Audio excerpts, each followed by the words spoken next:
I'm your host, Diana Longry. Thank you for tuning in. Off the Record News is brought to you live from the SCC studios out of White Bear Lake. And through a cooperative agreement, this program is also simultaneously broadcast to those studios out of the Roseville viewing area CTV studios. And we are also simultaneously broadcast to the SPNN studios in St. Paul. So we welcome all of our live viewers this evening. And of course, we have our phone number on the TV screen there. So you can call in with any questions or comments that you may have either for myself or my guests this evening. Now, we do rebroadcast and cablecast at other times and dates in other studios as well. So if you find yourself watching this program on a date and time other than our live broadcast date that you see on the screen, well, unfortunately, you won't be able to call in. However, later on in the show, we will give you information. So if you have questions for my guest, Lena Buggs, this evening, well, you can get a hold of her because she would love to talk to you.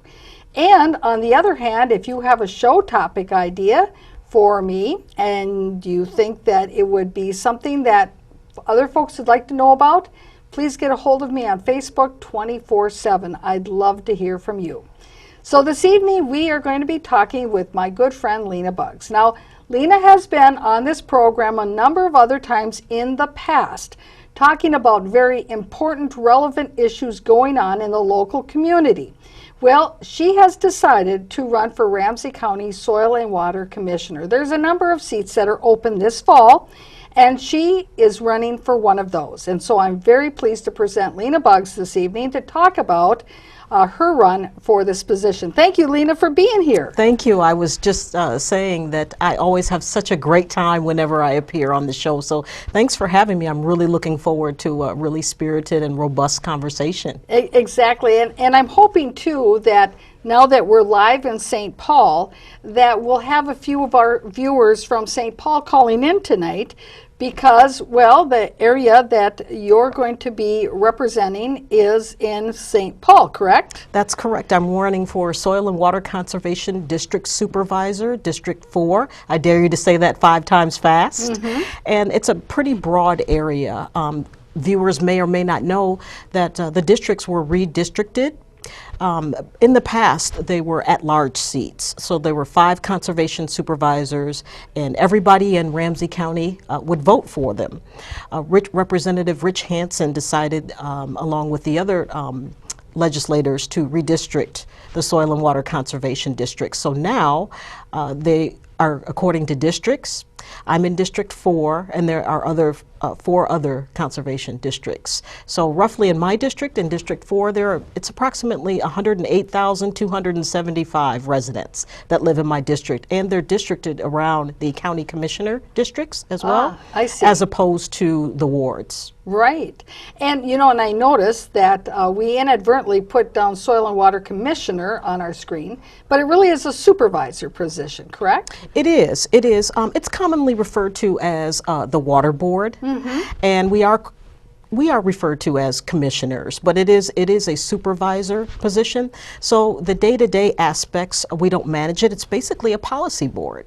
Right. And of course, I've had individuals on the program before who were soil and water supervisors and talking about what their role of a supervisor is. But, talk a little bit about that. But then I also want to come back to this redistricting issue because not everybody supported changing how supervisors are elected. So it's really kind of a twofold question, jam-packed with information. So take it as you wish. Sure. So, I'd like to answer the first part of your question. So in terms of, and I like to speak in layman's terms, mm-hmm. so that my constituents kind of know what it is that Soil and Water Conservation Supervisor does.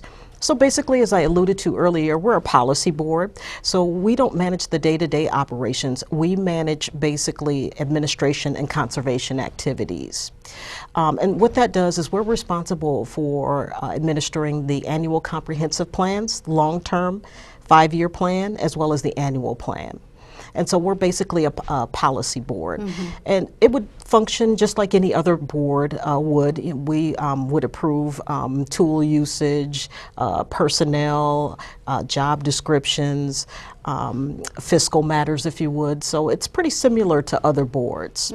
We rely heavily on the Conservation District staff. And they're an integral part of what we do. We definitely rely on them. We definitely rely on the district manager, who works as a liaison between the staff and the board.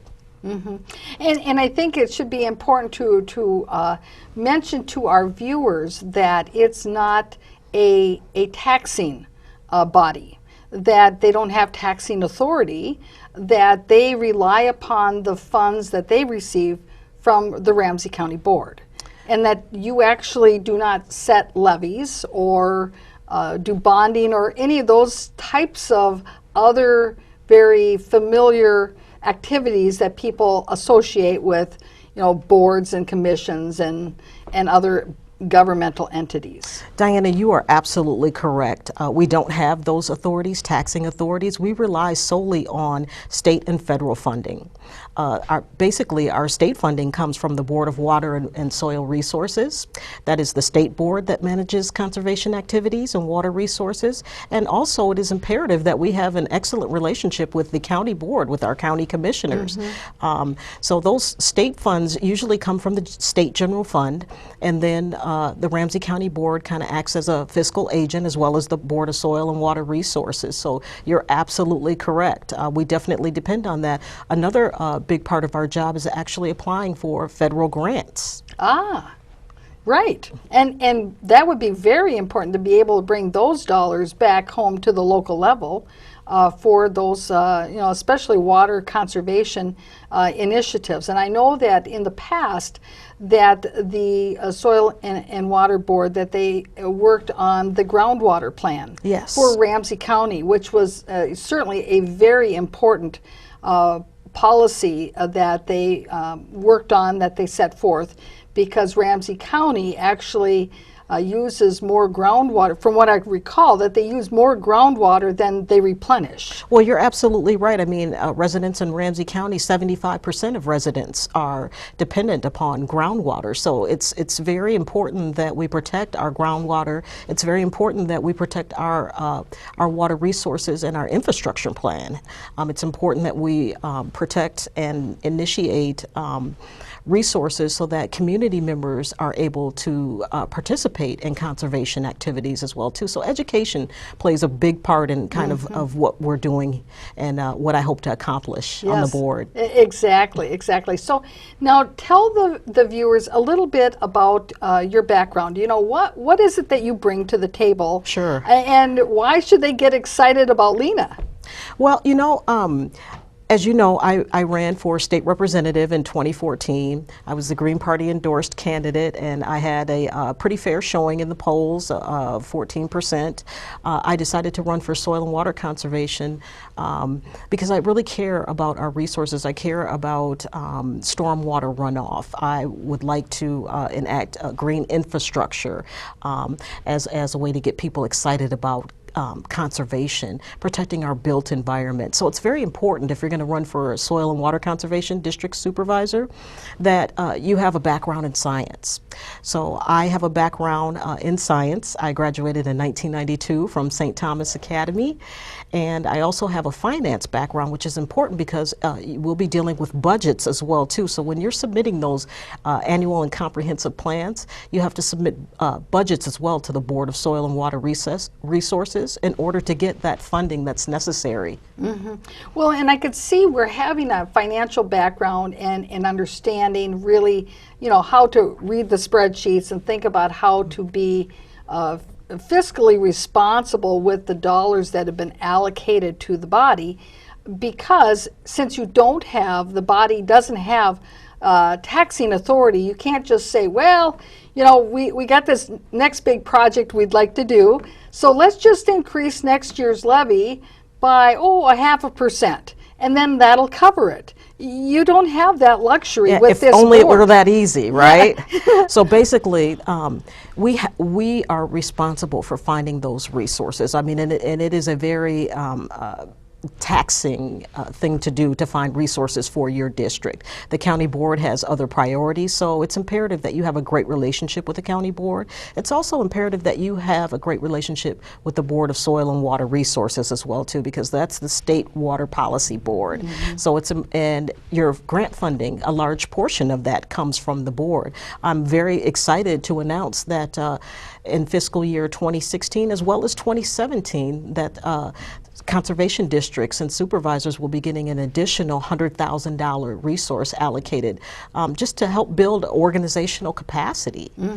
So that's very exciting as well too. It is, and for our viewers, they may think, well, you know, organizational capacity, I mean, what the heck do you need a couple more employees for, or half of an employee, or whatever you're going to use it for, except that when you're looking at the various programs and initiatives that are really spearheaded by the soil and water supervisors and their commission, their board.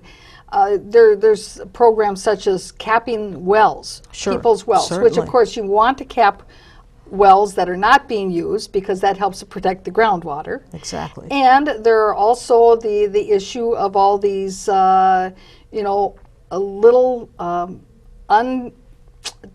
unresolved dump sites throughout Ramsey County that are small dump sites, but still, you know, you guys have a map of where all those dump sites are. And that has to be, you know, sometime or other that has to be rectified, because again, that can affect the groundwater.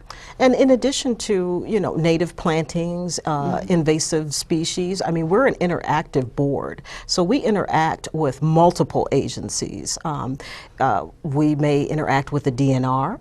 We may interact with the watershed districts, which we work very closely with. Yes. And then there's the education piece too, as well. So the money doesn't go just to staff. It goes for upgrading the equipment that we use to generate revenue for our district, such as tools that more of our rural residents would use. And so, you know, I'd like to talk a little bit about conservation from an urban perspective, if I may. Yeah. When you think about conservation, typically most people think it has a kind of a rural connotation to it, doesn't it? It does. And so what I hope to bring to the board is more of an urban perspective, one where we get residents involved and we get them thinking about conservation. And again, the portion of that is going to come from our technicians. They have a lot of input on that. But when you think about conservation, I'd like to get people to think about green infrastructure, especially in kind of the poor neighborhoods in my district as well too. So we're talking about protecting our built environment.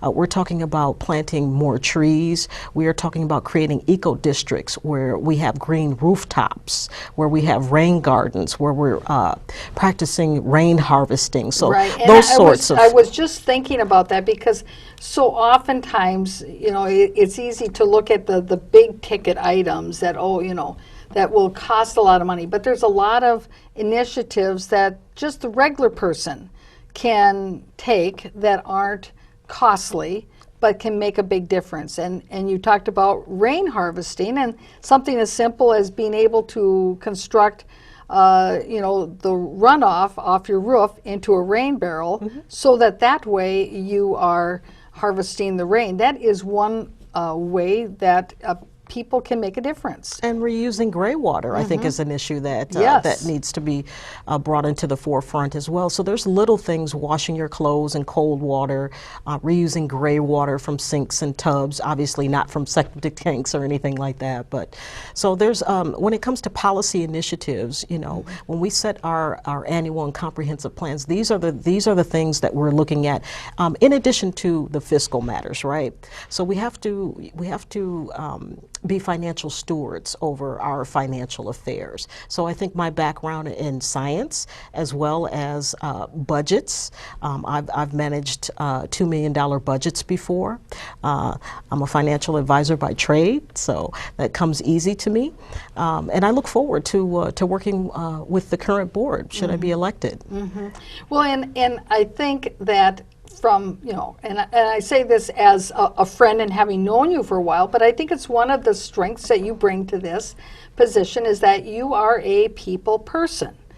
And well, thank you. In this type of a position where you are out interacting with people in our community, because that's really a large part of what a supervisor does. They don't have a desk that they sit at. They don't have an office that they go to. It's not that type of a position. And really a great part of the position requires, if you are doing it properly as a good supervisor, is that you are out interacting with people, with businesses, with churches, those folks who are in the community, helping them to realize what resources are available to them so that they can be better stewards of the green space that they have control over. And I know that the Soil and Water Conservation Board that they've worked with, for instance, with churches when they're putting in their new parking lot, that then they show them how they can go and they can put in rain gardens in conjunction with that project, and that there's cost sharing associated with that. Exactly. So I have 3 areas of focus that I would really like to focus on, and that would be water quality, sustainable land use, and also cost sharing and grants. And I'd like to open up the cost sharing and grants because a lot of the citizens in my district aren't really aware of what's available to them. And I think that the board, we could do a better job at promoting resources that are available to them. And I think we should shoulder some of the costs. I was out actually speaking with businesses because that's a large part of what we do as well. We talk to businesses about conservation. We're also in construction sites as well too, dealing with construction waste and runoff. So as you indicated, as you alluded to earlier, we aren't in a closed environment, cubicle office. We're out as citizen lobbyists as well too at the state capitol. I'm very proud that this year Governor Dayton has committed to water infrastructure with the buffer strips. There was a $200 million project that he just funded. It had bipartisan support. So I'm very pleased. The water issue is really a current issue now, and I'm glad that it's being brought into the forefront. I mean, this isn't your typical race here. It isn't necessarily a glamorized race.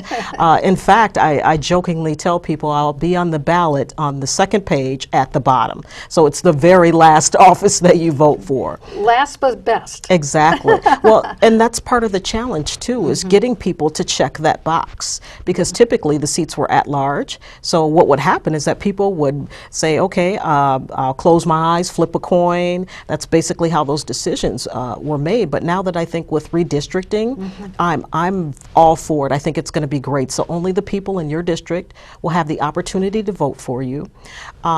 Typically, people don't even campaign for Soil and Water Board. I'm a little bit different. I am going to be campaigning. I do have a website for the listening audience. Please feel free to check out my website. And we'll give them a second to get their pen and their paper, so that way when you give it, that we can encourage them to write it down. Great. And in the meantime, I just wanted to get back to the point that, yes, I will be campaigning, so I will be door knocking. There will be some phone banking. So the traditional campaigning techniques, I will implore those. And so I'm looking forward to being out on the campaign trail, getting people excited about soil and water, getting people excited about lowering their water bills, conserving energy. These are things that will not only protect our built environment, but these we will also be able to create jobs as well too. So it doesn't have to be jobs versus the environment. We can have both. Yeah, and I think that's a good point, because so often it does appear that you have to make a choice, and especially when it comes to many of the different stories we hear on the national news about whether or not if it's fracking or mining that impacts the quality of water, or we're talking about Flint, Michigan and their horrible water crisis. I think people are becoming, hopefully, more aware of the importance of really protecting the water that we have. And I think in Minnesota, as you mentioned, it seems like that is on people's mind. We want to protect our water that we have in our state, and that's really a good thing. And this position that you're running for as soil and water supervisor, you can bring it to the people and get them involved and have it really be a grassroots movement. Well, as you know, I am a grassroots candidate, Yeah. and I have been doing just precisely those things. I think that sometimes as elected officials, there's a mentality that if you build it, the people will come. And I think it's the exact opposite. I think that you've got to bring it to the people in order for them to care about it Yeah. and to educate them. So whether it's actually going out into the community, I did host a community cleanup. I was at Trout Brook Nature Sanctuary in my district, and also Willow Reserve District, giving tours, walking people through it, and just getting feedback from the residents on how they would like to see our nature sanctuaries and our reserves, and protecting our soil. That's another issue that really doesn't get talked about as much because we're focused on water, but we also have to protect our soil as well.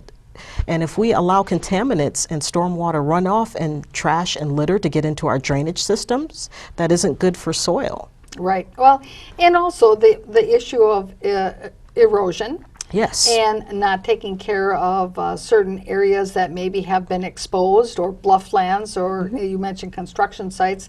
There's a lot of reasons why there can be erosion of soil.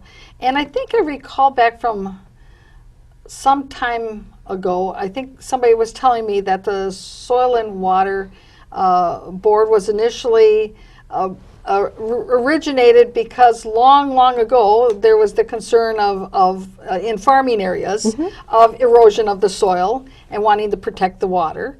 And you mentioned how you usually associate that stuff with a rural community, but all of the purposes that it was formed back then are very relevant to our city and our suburban areas. And urban areas Yes, as well, too. yes. I mean, the more that we expand, the more that we're going to have to contend with extreme rainfall as well as runoff.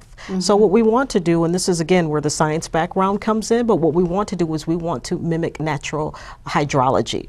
So we want to keep water, we want it to seep into the ground, and then we want to keep it off of the impervious. Right. And I think you make a good point talking about those impervious surfaces. Is that certainly in the urban setting, there's a much greater struggle with having to figure out what to do with all the water when it rains, because you've got all the sidewalks, all the streets, all the parking lots, all the rooftops, all the driveways, and there's not as much green space as maybe is necessary to properly treat that water as it comes down. And then, as you mentioned, then it just all goes down into the rain gutters and down the street, and that's not necessarily the best treatment of it either. It isn't, and it goes in also, it washes into our lakes and streams and rivers and creeks, and that isn't, and you have to take into account as well too, our water is our life. It's our most important resource, and we do have to protect it. And so having clean water is essential to human health, as well as aquatic life, as well as animal life. So I think that needs to be talked about as well too, and that's why I'm such a big advocate for green infrastructure, just because it helps a thriving community. It looks beautiful when you're walking and there's a place where you have a beautiful rain garden, or if someone's backyard, they're harvesting rainwater so that they can reuse it for potted plants. And it's also important as well too, with regards to native plantings. Oh, definitely, very much so. And I know that there was a, not in St. Paul, but somewhere else, there was this initiative to work with the businesses. And maybe this is something that you might find yourself working on once you're elected, but working with the businesses, and that there was a gentleman who actually had developed a type of commercial rain barrel for businesses that have, of course, a much greater expanse of rooftop than a Sure. regular house. But it would hold the amount of water that would come off of that roof, and it actually on the outside of it, while it was kind of made out, it was made out of concrete. It had designs on the outside of it, so it looked sort of like art. Sure. Alongside the building, and you wouldn't have thought, okay, this is a big rain barrel, square rain barrel, but then it was such a way then that the water then could then be funneled from there, for instance, then maybe to water the boulevard trees. Exactly. Or to water whatever other kind of greenery might be in that vicinity. You have to kind of customize it according to that location, but that's part of, going out into the field and working with that particular individual, and maybe trying to figure out, well, maybe there's a way that we can put together some kind of a grant program for people who want to get invested in this Exactly. I think initiative. one of the challenges that I find when I'm out talking to business owners is they look at it as a penalty, right? So it's going to cost me more money. And I think that if we, number one, a policy could be an award program for businesses who are actively demonstrating conservation activities. I think we could also have more cost sharing and grant funding for those businesses. We live in a very cold climate here in the state of Minnesota. So salt is a big, and chlorine is a big issue here from the salt trucks that goes into our water as well too. So there are a number of different programs and initiatives that we could bring. And then there are already programs that are already initiated that maybe just need to be expanded. And that's where some of our research, 90% of our job is actually, it isn't very exciting, it's reading a lot and working with the other soil and water conservation districts outside of the state of Minnesota. So you've got wonderful conservation districts in the state of Illinois, out in Montana, that are doing some wonderful things as well too. But business owners, they want to know how much it's going to cost. But if we could save them, if we could save them money, I'm very, very certain that they would conserve more. And it looks better when it's greener. You've got green rooftops, and as you alluded to earlier, the impervious surfaces. You can definitely have shrubbery in there as well too. In addition to tree box plants, I was just walking down on the St. Paul's North End where I live, and businesses all up and down that Rice Street corridor are starting to become more green. So the hope is that we're able to create green cities and green eco districts. And what I've heard from some folks is that they would like to see the supervisors actually take a more active role in working with the city councils of the districts that they represent. And something that just occurred to me when you talked about businesses seeing, wondering, okay, how much is it going to cost me? That they see sometimes that these types of initiatives almost seem like a penalty to them because they cost more. It affects that bottom line. But how can you make it so it's cost effective? Well, in I think all cities that I'm aware of here in the metro area, they charge a stormwater fee. And based upon the citizens get charged a stormwater fee in the city of Ramsey County. So exactly right, and certainly businesses, their fees even larger than a residence is, because it might be determined based upon the amount of square footage of the parcel, or it might be based on some other parameter of whatever it is. And their usage is going to be quite a bit more as a business as opposed to residential. Yes, and so what I was thinking is that if the soil and water supervisor was out in the field working with the businesses and encouraging them to take some of these activities that keep rainwater, for instance, as an example, from going into the stormwater system and into the sanitary sewer system, that then they could then show that city council that these are benefits to reducing that amount of flowage into the city's municipal systems. Sure. And that maybe incorporate then into those ordinances incentives for property owners who work together to either with the soil and water supervisors or on their own, that they then get an incentive that if they've taken certain actions, they get a reduction in their fee. Exactly. But you mentioned lobbying, and see, wouldn't that be an excellent way for a supervisor to work with the people of their district, lobby the city council for ways to make it all work out, and then go to the state legislature and tell them what a great job it was and why you need to be funded more? Well, absolutely, to speak to your point, absolutely, and it's imperative and it's key to have a good working relationship. The soil and water conservation districts are a local unit of government. We're responsible for managing those natural resources. So yes, I have a great relationship with my city council person, and I will be working with her. As a matter of fact, she called me the other day, and she was asking me about some conservation techniques. I've also been fortunate enough through the Ward 5 Council Office to be one of the project managers for rain garden installation with Capital Region Watershed District for a rain garden that's going to be in my district. So I'm very pleased with that in association. So I've already kind of fostered those relationships. So I'm working with the Capital Region Watershed District as well as my city council and advising them on water conservation techniques and green infrastructure. So I'm very excited about that. I think that conservation supervisors have to take a more active role. I think that we should definitely be out in the community.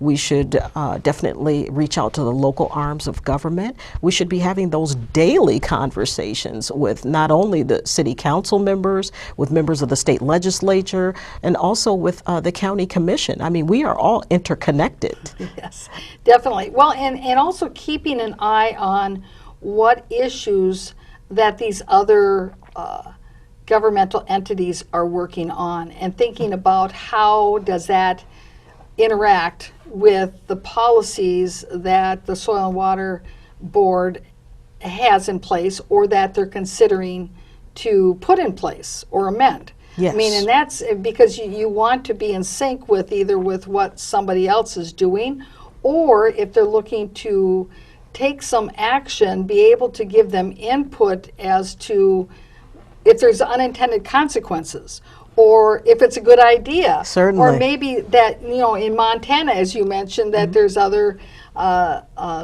soil and water conservation districts throughout the United States that you can tap into.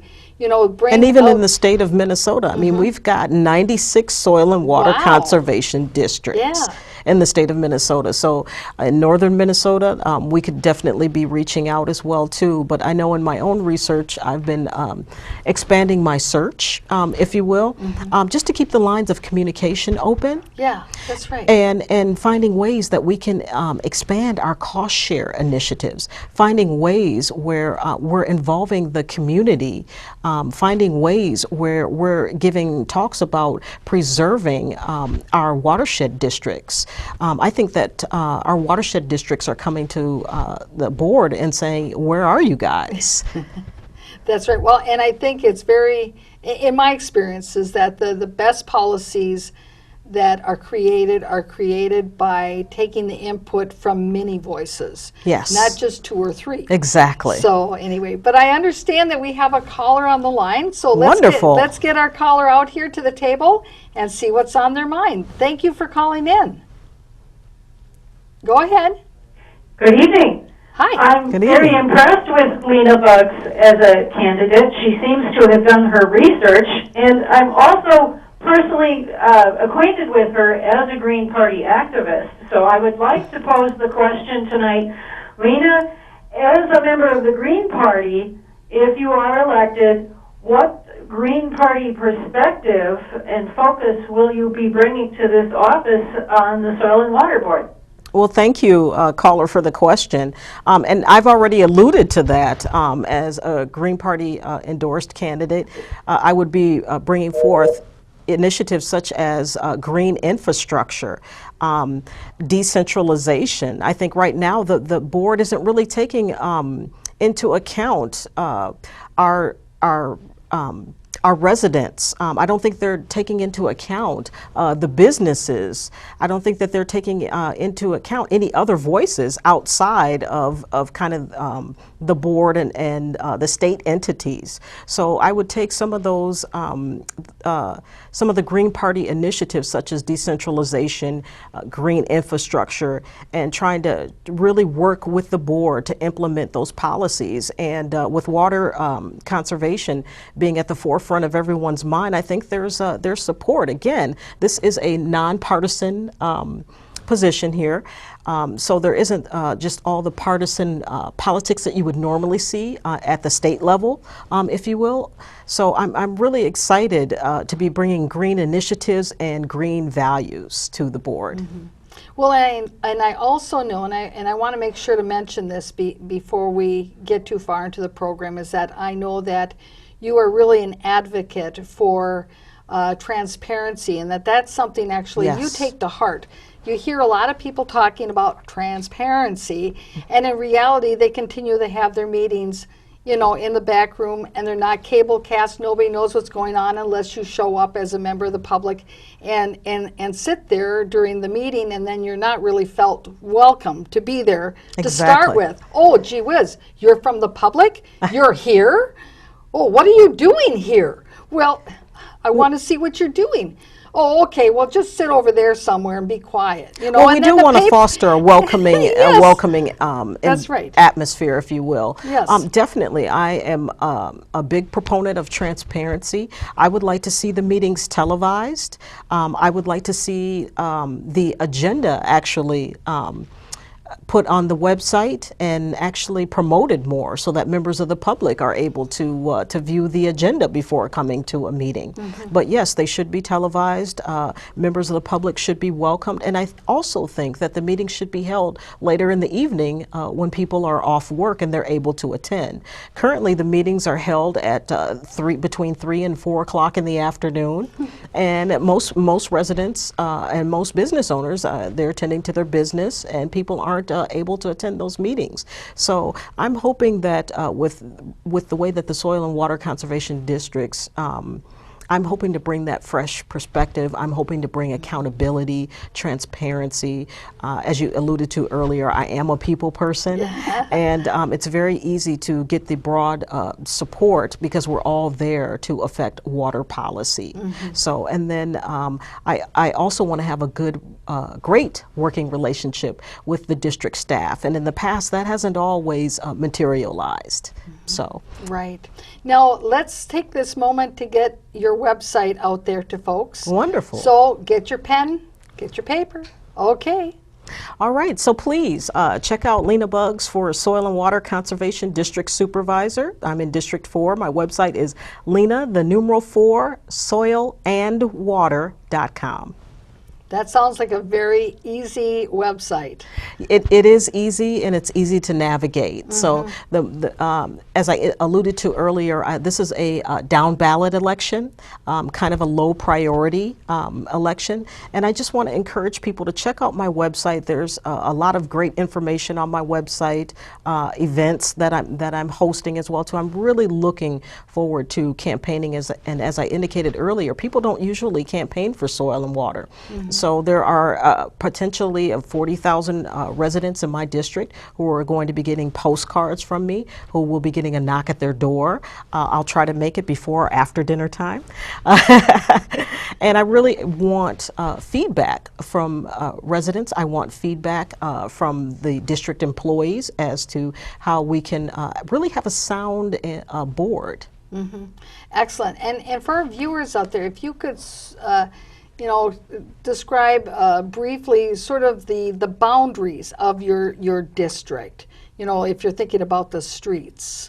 Sure. From north to south, east to west, kind of, just to give sort of that general feel for the district we're talking about. Certainly. So I'm in the 4th district in the city of St. Paul. And if you know anything about St. Paul, it's a town full of neighborhoods. So my district actually is inclusive of 3 wards. And it runs just south of Rice Street and south of Larpenteur, all the way to Snelling Avenue, and a tiny portion of downtown St. Paul. So it's large, and as I indicated, I roughly have 108,275 residents who live in my district, of which nearly 40% are registered voters. So I'm really looking forward to having those important conversations with the residents in my district. Well, that's sort of a fascinating statistic in and of itself, that 40% are registered to vote. Yes. What happened to the other 60%? Well, as you know, it's a very, very low priority race, and it's hard to get people to check the box. Yeah. But you've got to get out in the community. People have to see your face. Yeah. And you've got to get people excited about conservation. And I don't think that in times past necessarily that's happened. And as I alluded to earlier in the show, it's kind of this analogy of if you build it, they will come. Right. Well, that's not necessarily true. I mean, people are working longer hours and harder than ever now. So I think it's imperative that, you know, we involve the business community, we involve residents, we involve any and everyone who is excited about conservation techniques. I'll tell you another interesting fact. So typically people 55 and older vote for this office.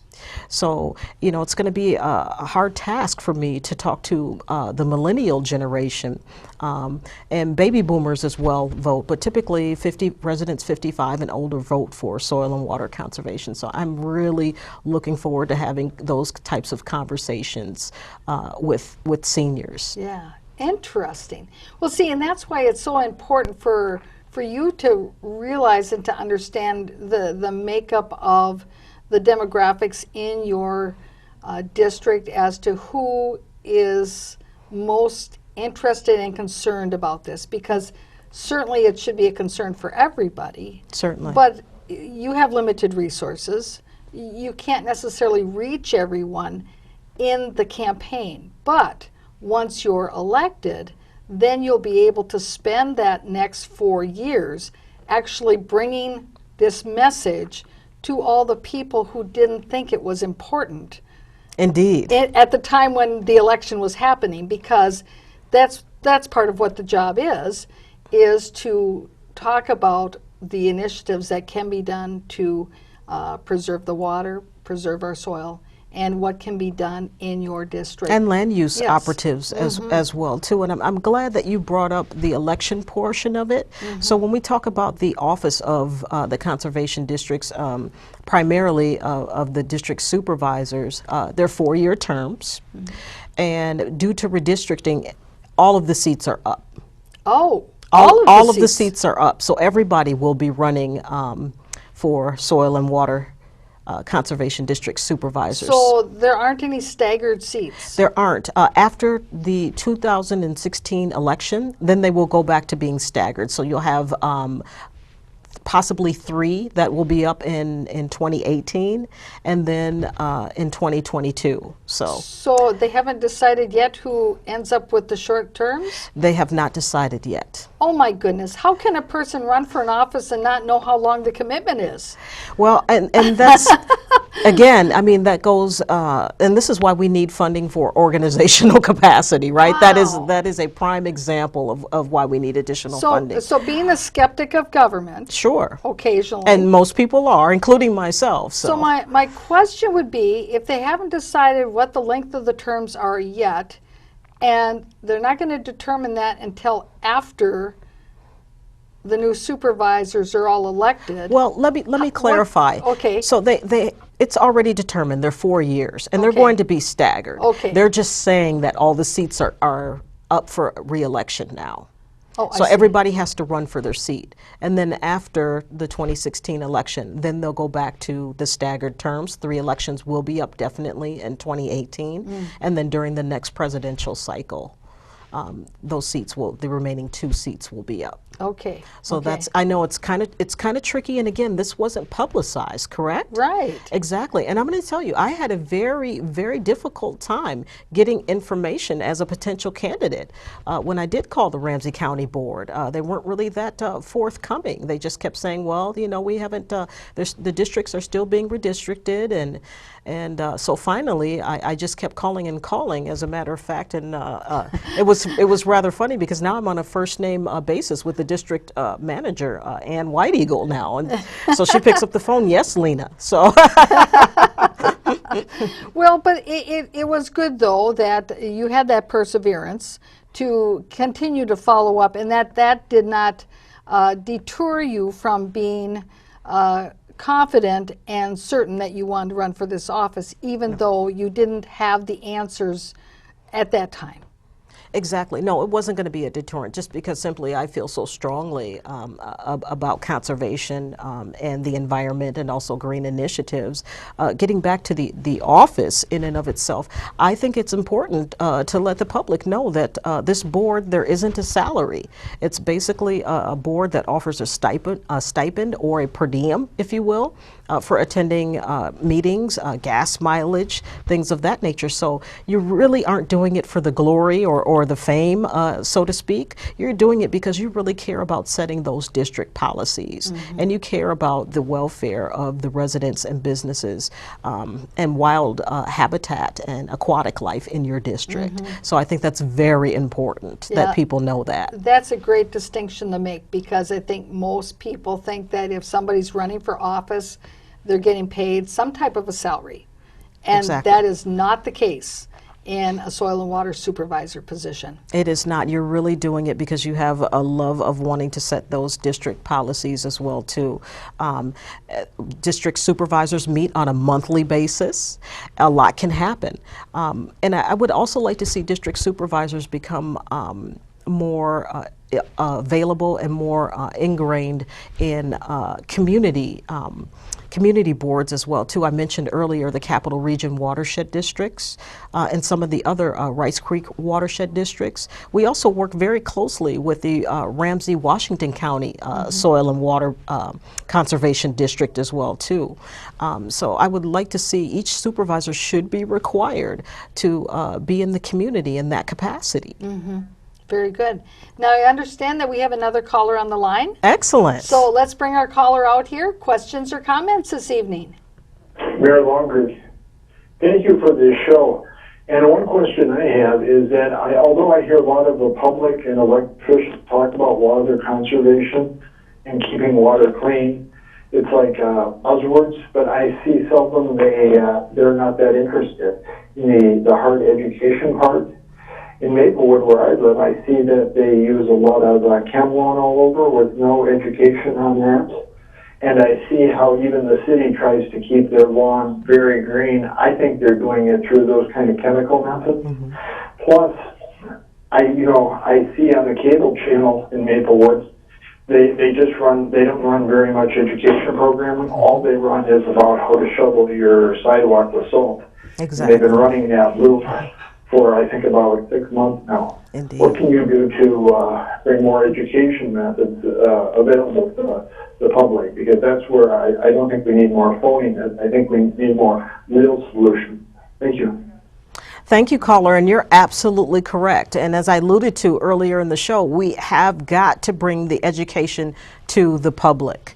And I am totally against using any types of chemical when there are natural ways to get rid of invasive plants and invasive weed management as well too that you can use. And I think it should be required. The way that it works now is that the board currently has monthly initiatives, monthly talks where they invite the public to come and learn about conservation techniques, but they aren't in the community.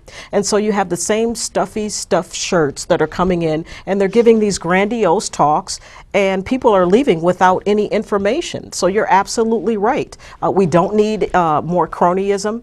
As I indicated earlier, I'm willing to work with the board to make sure that education, conservation education, is a priority. And the way that we do that is that we start having we start having town hall meetings. We start meeting in our nature sanctuaries.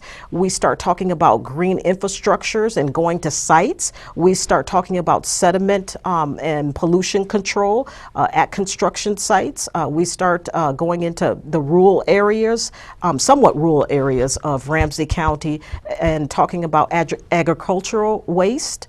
We start going to watersheds, and we start talking about native plantings along the Mississippi River, if you will. So I want to thank you for that question, and it's extremely important, and I don't think that the board gets it. I want you to know that I get it, though. Thank you. Yeah, well, and I heard you say town hall meetings. I think that that would be a fresh initiative. I don't think that there's any town hall meetings right now, are there? There aren't. And as I alluded to, you know, the board has meetings. They have them on a monthly basis. They just had one on urban pollinators at 9 o'clock in the morning when people are at work. And again, as I indicated, you know, we need to bring it to the people. And most people are working between the hours of 7 and 7 at night. So we should make ourselves available. You talked about transparency. When it comes to education, the board hasn't been very transparent. So I'm looking forward to working with the board to address the needs that our caller alluded to when he called in. And I do urge you to come to those meetings as well too. Now, they aren't very lively, as you can imagine, but if more concerned citizens such as yourself show up, then the board will have to listen to you, and they'll have to implement some of those education policies that I alluded to and that you suggested, caller. So thanks again. I appreciate that. Thank you. And that call, again, then sparked something else you said that made me think of something else that I think could be a very important initiative that the soil and water supervisors could be looking into, is that all the communities in the metro area, they all have stormwater detention ponds. Sure. You mentioned sediment. Yes. And it is well known that over time that the stormwater detention ponds, that they accumulate sediment over time, and that as part of that sediment are heavy metals. Yes. And other dangerous contaminants that actually, when it gets to a certain point, they have to be dredged out, and that sediment is actually treated as a toxic waste. Exactly. And has to be disposed of in a special manner. It can't just be spread out somewhere else, because it is considered a toxic waste. And I could see the role of the Soil and Water Conservation Board of working with the municipalities in the monitoring of the sediment in those ponds, because again, that could impact the groundwater. Exactly. Well, and again, as I alluded to at the beginning of the show, I mean, wastewater infrastructure is critical to the conservation of water and soil as well, too. So district supervisors should be working with municipalities, and to my knowledge, they are, albeit on a very minuscule basis, but I know one example in particular at Lake McCarran's, that there are some studies that are being conducted now to kind of manage that. But again, you know, this is why we need people to run for office. This is why we need to kind of shake up the board, because the board has become complacent. We've got people on the board who have been Soil and Water Conservation District supervisors. They're going on their 4th term. They're 4-year terms. So no one should, and I believe in term limits. And probably the folks in their district don't even know who they are. Well, a lot of times when you're running for this position, you're running unopposed. Now, I happen to be challenging a long-term incumbent. And I know that in District 3, which is the east side of St. Paul, that there's a long-time incumbent as well, too. So I think that you know, the board has to be shaken up in order for it to be a sustainable board. Hennepin, otherwise they'll become irrelevant. Exactly. And once they're irrelevant, at that point, they'll be eliminated. Well, I'm glad that you brought that up, because that's exactly what happened with Hennepin County. Hennepin County used to elect soil and water conservation supervisors as well, too. But now they've become eliminated and they've been absorbed by the Hennepin County Commissioners, and I definitely don't want that to happen. People need local governments to connect to, and I know that there's all this brouhaha about the presidential elections, but where you have the most impact is through your local elections. Absolutely, I agree with that 100%. And so when I heard that they were eliminating in Hennepin County their soil and water supervisor positions, I thought, wow, you know, if it starts there, that could be a growing trend. And that, again, is why you can't have boards that are complacent, because Exactly. what's their purpose? There's no reason to have them around if they're not really engaged in actively being part of the community and being that interface between the residents and the businesses of the community. And the municipality Yes. and the counties and the other That's right. local levels of the district councils. Absolutely. So all of those local levels of government, I mean, we should be interfacing with them, if not on a daily basis, certainly on a more than maybe a semi-monthly basis, to let people know, hey, we're here and we want to have your input. I like the ideas of survey feedback. I like that idea. I like the idea of 50% going to cost share initiatives for landowners, be it businesses or residential. I think the county should offer those services where landowners or businesses are reimbursed for conservation preservation techniques. I think there should be some incentive for protecting our environment. Now, in our last few minutes, if you could give your website one last time before we're done with the Certainly. program, and then you have a minute or so. Maybe you've got some last words of wisdom that you'd like to pass on to our viewers. I certainly would. Again, my website is Lena, 4 soilandwater.com. And I want to thank each and every one of the viewing audience today for tuning in to such an important topic. Water is our life. It's our most important resource. And I urge you to get involved in your local arms of government. Please call the Board of Soil and Water Resources. Please call your local soil and water conservation districts. And in addition to that, we're going to be bringing those initiatives to you. Again, I'm out in the community. I'm very well plugged into some of the nonprofit organizations as well too. So I'm going to make education a priority and green infrastructure a priority. And please vote November 8th. Excellent. And I'm sure that the folks in your district, they're going to see you.